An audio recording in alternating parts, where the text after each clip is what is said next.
So let's explore protein and lipid metabolism within this module. First, we'll focus on the proteins, and then we will examine the metabolism of lipids. To begin, proteins function as structural materials. This is their overall role in the body. So think about the protein fibers, for example, of connective tissues, as well as the protein fibers of muscle cells that give the body its structure and its form. In addition, most of the body's enzymes are also made from proteins.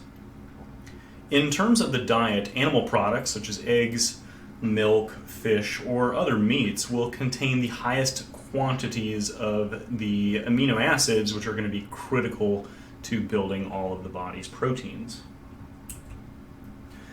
The body uses approximately 20 amino acids in the creation of all of its proteins, and of these 20 amino acids, 8 of them are called the essential amino acids. So if one of these essential amino acids is missing, the protein that requires it will be unable to be constructed or be made at the time.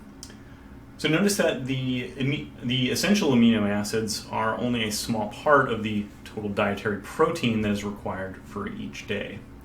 So here, don't worry about the names of the essential amino acids, just understand that in total there are 8 essential amino acids.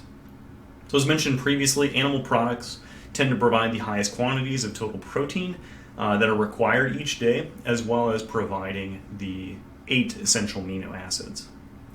Plant-based diets, however, require eating a variety of items to obtain the essential amino acids. Corn and grains tend to provide 6 of the 8 essential amino acids.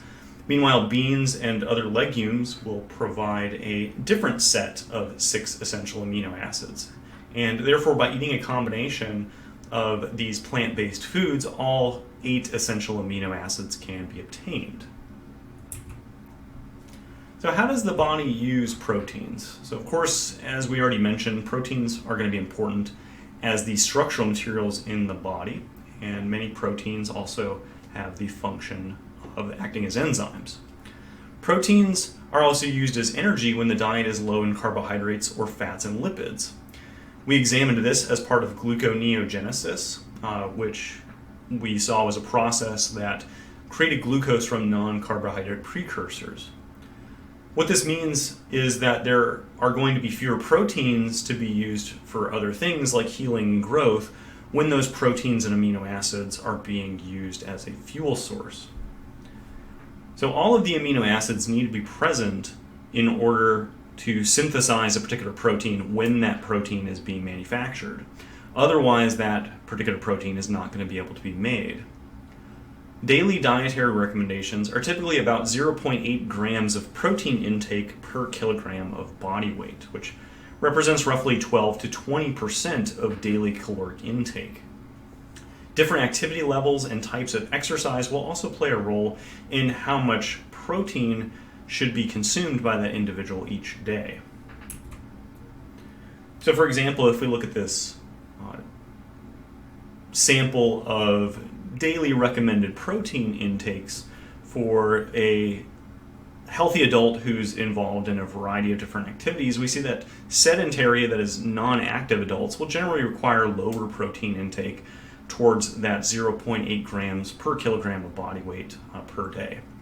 However, if adults are active, they should consume roughly a gram of protein per kilogram of body weight. Meanwhile, strength training as well as ultra-endurance athletes such as elite marathoners or elite ultra-marathoners should consume nearly double that, anywhere between 1.6 to 2 grams of protein per kilogram of body weight per day. And this is going to help repair those damaged connective tissues, help maintain the strength of joints and tendons, as well as provide proteins and amino acids for repairing and building muscle mass. So next, let's explore some basic lipid metabolism.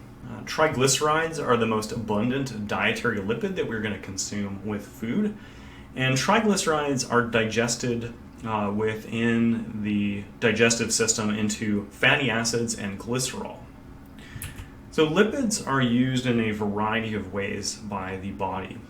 They are an important component of plasma membranes.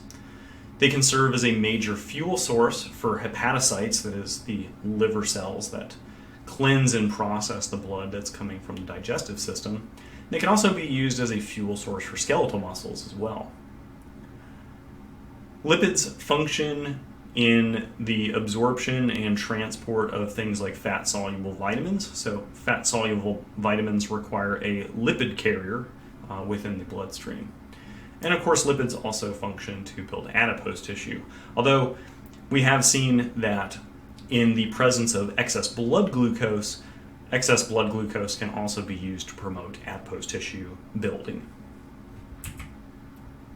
In terms of daily intake, lipids and fats should compose roughly 20 to 35% of total daily caloric intake.